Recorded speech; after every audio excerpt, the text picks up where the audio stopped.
Our stories, जिसमें सबसे अहम आज की जो खबर हमारे जो आपसे डिस्कस करेंगे वो है ज़ैद अहमद की सऊदी अरब में गिरफ्तारी के हवाले से। इसके हवाले से हम आपको बता दीजिए कि 2 हफ्ते से ज़ायद हो चुके हैं और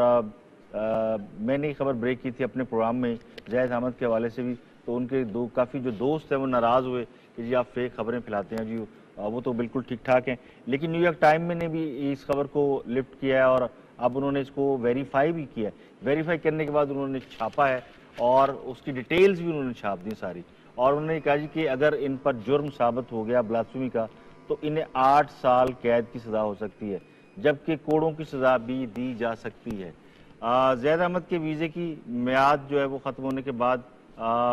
उनकी जो अहलिया है उनके बारे में ये कहा जा रहा है कि शायद वो पाकिस्तान आ चुकी हैं।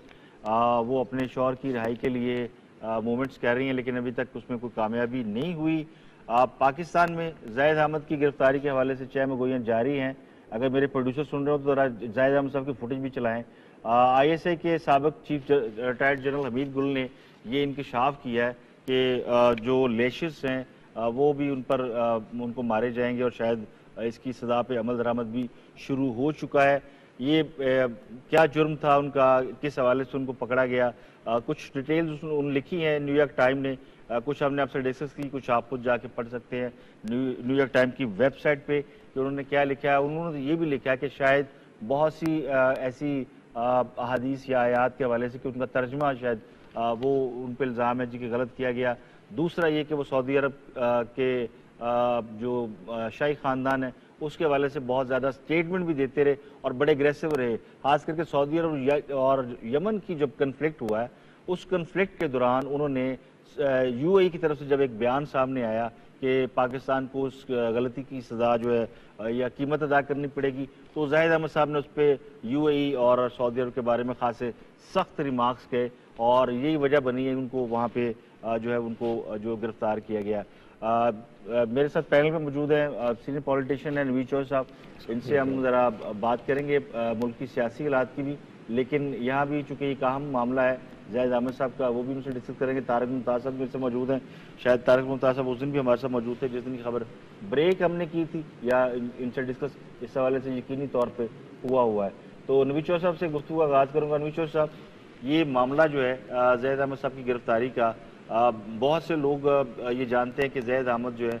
वो एक पेट्रियोटिक किस्म के इंसान है और उनकी जो एक स्कूल ऑफ थॉट है, तो पाकिस्तान के अंदर चूँकि इज़हार राय की आज़ादी है, लोग अपना विजन अपना थॉट जो है वो एलेबोरेट कर सकते हैं। इंडिया में हमारे दोस्तों को बहुत बड़ा इतराज़ है जब हम ये कहते हैं कि पाकिस्तान में इज़हार राय की आज़ादी है, तो इंडियंस बड़े मोतरज़ होते हैं। हालांकि वो शायद ज़ैद अहमद के हवाले से इसलिए नाराज़ होते हैं कि जी ज़ैद अहमद वो वाहिद पाकिस्तानी एनालिस्ट जो खुल कर इंडिया की बैशिंग करते हैं, इस वजह से इंडियन लोग भी उनसे काफ़ी नाराज़ होते हैं। अब इंडियन बड़े खुश है, वो कहते हैं जी अच्छा हुआ जी ये बड़े गजबा हिंद की बातें करते थे पकड़े गए। आप मजबूरी तो समझते हैं कि कहीं पाकिस्तानी गवर्नमेंट को स्टैंड लेना चाहिए इनकी रिहाई के लिए, या ये अपने किए की सजा भुगत रहे हैं? देखिए, जहाँ तक ताल्लुक है कि पाकिस्तानी गवर्नमेंट को तो ऑब्वियसली लेना पड़ेगा, इसलिए कि पाकिस्तान का एक शहरी है, तो उसके लिए एम्बेसी को तो अपना रोल अदा करना पड़ेगा। अगर उन्होंने कोई जुर्म किया तो उस जुर्म की सज़ा तो उन्हें मिलनी चाहिए, लेकिन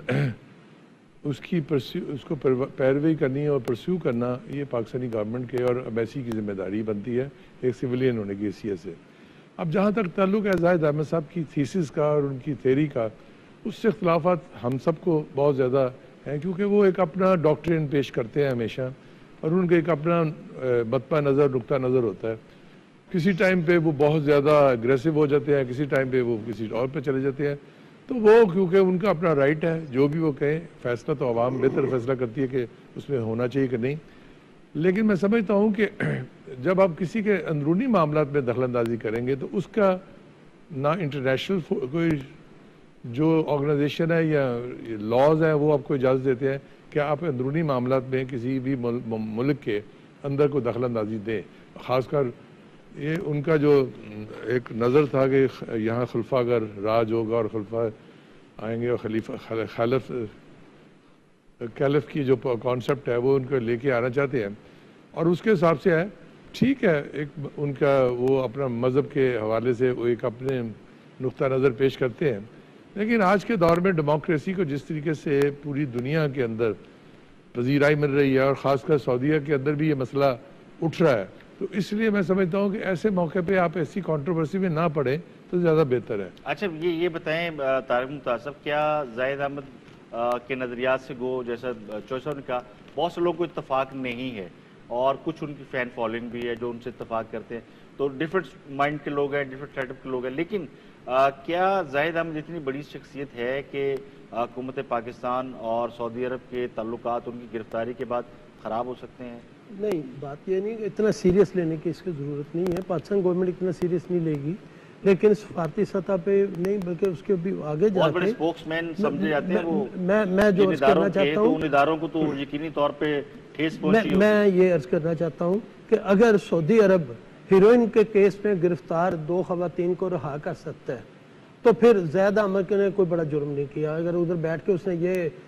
شہنشاہیت کے خلاف یا عامریت کے خلاف کوئی ایسی بات کر دی ہے تو یہ تو ہر انسان جو آؤٹ سپوکن ہوگا اس کے منہ میں کوئی نہ کوئی ایسے الفاظ آتے ہیں جو وہ بولتا ہے۔ آپ بھی ادھر بیٹھ کے آپ سارے بیٹھ کے آپ پیپلز پارٹی میں ہیں، آپ بھی کئی ایسے باتیں ہوں گی جن پہ آپ بھٹو صاحب سے یا بے نظیر صاحبہ سے اپنے دل میں یا اپنی زبان سے چھوٹا موٹا لفظ بول دیں گے کہ بھٹو یہ نہ کرتا کوئی یہ ہوتا، یہ بات نہیں ہے۔ میں ایک مثال دینا چاہتا ہوں کہ وہاں پہ 2 عورتیں گرفتار ہوئی تھیں ہیروئن کے کیس میں جو بے گناہ تھیں،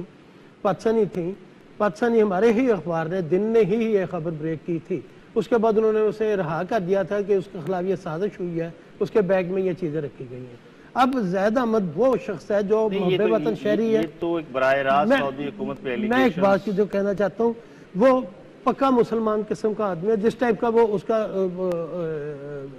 سوچ ہے وہ تو ایسی ہے جو نظر آتا ہے جیسے وہ بولتا ہے۔ ایک تو وہ اینٹی انڈیا ہے جو بہت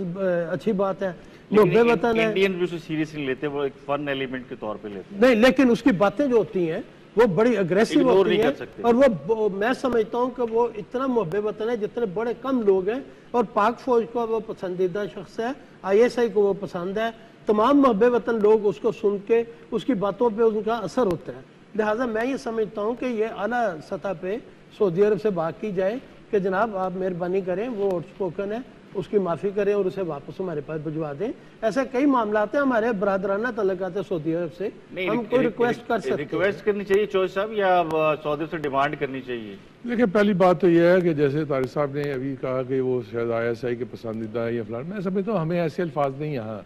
کہنے چاہیے، نہ تو کبھی ان کو اون کیا گیا ہے اسی ٹائپ کی چیز میں۔ یہاں بہت سے لوگ ہیں جو اپنے آپ کو کوئی کسی نہ کسی ایجنسی کے ساتھ اپنے آپ کو نتھی کر کے بیٹھے ہوتے ہیں، کوئی راؤ کا بن کے بیٹھا ہوتا ہے، کسی کو CIA کا بن کے بیٹھا۔ آپ کو ماضی میں یاد ہوگا یہاں CIA کے بہت سے لوگ اپنے آپ کو کلیم کرتے تھے ہم CIA سے ہمارے تعلقات ہیں، اور ان کے نام بھی بڑے بڑے مشہور تھے، آپ کو یاد ہوگا۔ ہمیں نہیں ایسی باتیں کہنی چاہیے کہ بھئی ان کے تعلق اگر ہوتا تو وہ اون کرتے، اور ایجنسیز اتنی کمزور نہیں ہے کہ وہ کبھی بھی کسی فوجی ادارے نے انہیں اون نہیں کیا، اس لیے میں نہ انہوں نے کلیم کیا نہ کسی نے اون کیا۔ ایک اپنی ویب سائٹ کے حساب سے انہوں نے اپنے آپ کو ایک واریر ڈکلیئر کیا۔ ان کو سنتے تھے لوگ کیونکہ یہاں آزادی رائے کی اجازت ہے، اس لیے اس کے حساب سے ہے، لیکن کسی بھی آزادی رائے کے اندر یہ اختیار کسی کو نہیں ہوتا وہ کسی ملک کے اندرونی معاملات کے اندر جا کے انٹرفیئرنس کریں، اور میں نہیں سمجھتا کہ ایسی اجازت کسی بھی کوئی بھی ملک دیتا ہو۔ یہاں آپ کو یاد ہوگا کہ جب کبھی امریکن پریزیڈنٹ بھی ہمارے کسی اندرونی معاملات میں بولتے تو ہم اس کے اوپر بھی اپنے اعتراض پوری اس طرح رکھتے اور کرتے ہیں۔ تو میں سمجھتا ہوں کہ یہ ان کو بھی دیکھنا چاہیے۔ ہاں جہاں تک ڈپلومیٹک تعلق ہے کہ وہ اسی حساب سے میں نے کہا ایمبیسی کی ذمہ داری بنتی ہے کہ ان کو لیگل جو چیزیں ہیں وہاں پرووائڈ کریں، ان کے لیے وہ اپنے کیس کو پلیڈ کریں اور دیکھیں۔ حکومت پاکستان کی طرف سے کوئی موقف ابھی سامنے نہیں آیا، نہ کوئی ایسی کوئی پینیٹریشن یہ حکومتی معاملہ ہے نہیں، اصل میں حکومتی معاملہ اس لحاظ سے نہیں ہے کہ اگر تو ایمبیسی اس کو نہیں لک آفٹر کرتی اور دیکھتی پھر حکومت کا معاملہ آ جائے گا کہ اس میں نہیں ہے، کیونکہ یہ ایمبیسڈر کی ذمہ داری ہے کہ وہ وہاں کوئی بھی شہری اگر جاتا ہے تو اس کو لیگل پروٹیکشن دینی اور سب چیزیں دینی اس کی ذمہ داری ہے۔ ایئر مارشل شاہد لطیف صاحب بھی ہمارے ساتھ موجود ہیں، ان سے جانتے ہیں۔ ایئر مارشل صاحب، نیو یارک ٹائم نے بھی اس کی تصدیق کر دی، دن نے یہ خبر بریک کی تھی زاہد احمد صاحب کی گرفتاری کے حوالے سے۔ اب ان کا سٹیٹس کیا ہوگا زاہد احمد صاحب کا؟ کیا حکومت پاکستان ان کو رہا کرانے کی کوشش کرے گی، یا آپ سمجھتے کہ وہ ایک عام شہری اپنا مقدمہ خود لڑیں گے؟ نہیں، دیکھیں بات یہ ہے کہ جو پاکستانی شہری ہے اگر غیر ملک میں ان کی گرفتاری ہوتی ہے تو یہ حکومت پاکستان کا فرض ہے कि उनकी हिफाजत करे, उनका पता करे, उनको उन पे तो नहीं ऐसे छोड़ा जा सकता। किन कवानीन के मुताबिक, ज़वाबित व कवानीन के मुताबिक उनको गिरफ्तार किया है, उनका जुर्म क्या था। देखे ना, एक रेमंड डेविस जो है वो पाकिस्तान में कत्ल करता है, पकड़ा जाता है, और उसको प्रेसिडेंट ऑफ अमेरिका जो है वो टीवी पे आ जाता है और कहता है जी ये तो हमारा सफारतकार था, जबकि वो सफारतकार नहीं था। यानी उस शख्स ने झूठ बोला उसे एक अपने ऑपरेटिव को बचाने के लिए। तो ये एक बिल्कुल यानी दूसरी सिमत की मिसाल है जो मैं दे रहा हूँ। मगर हमारा जहाँ तक ताल्लुक है पाकिस्तान का, एक पाकिस्तानी शहरी का अपने अपने मुल्क के साथ ताल्लुक है, तो मैं समझता हूँ कि फौरी तौर पे एम्बेसी को इस मामले को इन्वेस्टिगेट करना चाहिए, देखना चाहिए कि क्या हुआ, उनका क्या जुर्म है, उनको लीगल जो है कवर प्रोवाइड करना चाहिए। और अगर उनकी गलती नहीं, देखें ये पहले ही हमारे नाम पे फिरका वारियत की बुनियाद पर कितने सारे जो है इल्जामात हैं, और इसी में बटकर हम आपस में पहले से ही एक दूसरे के साथ जंग आजमा है। तो मैं समझता हूँ कि इन मामलात को वक्त आ गया है कि अब एक तरफ रखना चाहिए। अगर किसी शख्स ने कोई ऐसा स्टेटमेंट दिया है, कोई ऐसी बात की है जो आपको नागवार गुजरी है, तो खुलेआम उसकी बात होनी चाहिए और उसकी इन्वेस्टिगेशन होनी चाहिए। आपके कवानीन की अगर खिलाफ वर्जी हुई है उसकी भी इन्वेस्टिगेट, और उसका प्रॉपर तरीका है, लीगल तरीका है। मैं समझता हूँ कि इसको उस तरीके पे लेकर चलना चाहिए और पाकिस्तान को फौरी तौर पर इसमें दखलंदाजी करनी चाहिए। पाकिस्तान को दखल अंदाजी करनी चाहिए, लेकिन बहुत ज़्यादा फैन फॉलोइंग्स है जाहिद आमिद की भी। हमने देखा कि बहुत सारे लोग उनको, उनकी वेबसाइट पे आप देखें तो हज़ारों की तादाद में, लाखों की तादाद में उनके फ़ैन नज़र आते हैं, लेकिन on ground reality, on grounds आपको नज़र नहीं आता कि कोई उनके लिए आवाज़ उठा रहा हो। मीडिया भी इससे बात नहीं कर रहा, क्या मीडिया को इस पर बात नहीं करनी चाहिए? देखिए जी, मीडिया में और ये जो आप फैन फॉलोइंग की बात कर रहे हैं, हमारे यहाँ तो ये कल्चर है कि आम तौर पे कहा जाता है कि लोग जो हैं शायद बेहिसी के आलम में हैं, उनके ज़ाती भी जो मामलात हैं, बिजली के मसले देख लीजिए, लोड शेडिंग के जो प्रॉब्लम, 450 लोग मर गए, कोई ऐसी डेमोन्स्ट्रेशन नहीं, कोई कुछ नहीं, ये एक अजीब सा फिनोमेना है। तो मैं इस पे कोई बड़े वसूख से कोई खास बात नहीं कह सकता कि क्यों स्ट्रीट डेमोन्स्ट्रेशन या कोई इस तरह की उनके लिए रिप्रेजेंटेशन नहीं है, शायद हमारे कल्चर का ये हिस्सा नहीं। मगर हकीकत ये है कि एक शख्स है, मान लिया कि उनकी फॉलोइंग अपनी जगह, फॉलोइंग ना भी हो तो क्या एक पाकिस्तानी का कहीं जाना और गिरफ्तार हो जाना ये एक आम सी बात है। अब इस बावजूद इसके कि उनकी इतनी बड़ी फॉलोइंग है, तो इसका हमें देखना चाहिए। कल को आप क्या इंतजार कर रहे हैं कि स्ट्रीट डेमोन्स्ट्रेशन यहाँ पे शुरू हो जाए, फिर एक नया तमाशा बनेगा, फिर एक नया प्रॉब्लम जो है वोट कर सामने आ जाएगा। तो इसको उस हद तक ले जाना नहीं चाहिए। उनके सपोर्ट में भी लोग होंगे, उनके खिलाफ भी बहुत सारे लोग हैं, वो बड़े जो न्यूयॉर्क टाइम ने छापा है, जो न्यूयॉर्क टाइम ने पब्लिश किया है एयर मार्शल साहब, वो ये कहते हैं जी कि इन पे ईरान से रवाबत का भी इल्जाम है, उनके लिए जासूसी करने आए थे, वो हालांकि उम्रे की अदायगी के लिए गए थे, ये एलिगेशन भी लगाया गया जी कि वो शायद तो इन्वेस्टिगेट होना चाहिए ना जी। इसीलिए मैंने कहा कि जो भी इल्जाम है, ठीक है, जो भी एलिगेशन उन पर, ठीक है, एग्रीड सर, जो भी इल्जाम है उनकी तहकीकात होनी चाहिए। इधर जाहिद अहमद गिल्टी हैं और नॉट गिल्टी शहरी हैं हुकूमत पाकिस्तान के, उनके लिए हमें यकीनी तौर पे एक्शन में आना चाहिए। हुकूमत को सऊदी एम्बेसी से रब्ता करना चाहिए, सऊदी गवर्नमेंट से रब्ता करना चाहिए। तमाम पैनलिस्ट इस बात पे इत्तफाक करते हैं कि बीइंग अ पाकिस्तानी उनके राइट्स हैं कि उनको जो है वो सपोर्ट दी जाए। और एक मिसाल शाहिद लतीफ़ साहब ने भी आपको दी रेमंड डेविस की, तो वो भी याद रखनी चाहिए पाकिस्तानी हुकूमत को कि हमारे शहरी हैं वो, अगर कोई एलिगेशन है तो वो एलिगेशन भी सामने लाएं, अगर मुकदमा चलाना तो मुकदमा भी चलाएं। तो जो भी मामला है, जो भी सूरत हाल, इसको सामने ला के इसको क्लियर ज़रूर किया जाना चाहिए। लेट्स मूव फॉरवर्ड जी, कुछ और खबरें भी हमारे साथ मौजूद हैं। एक बड़ी अहम खबर ये है जी कि आर्मी चीफ रशिया के दौरे से वापस आने के बाद पहली बार प्राइम मिनिस्टर से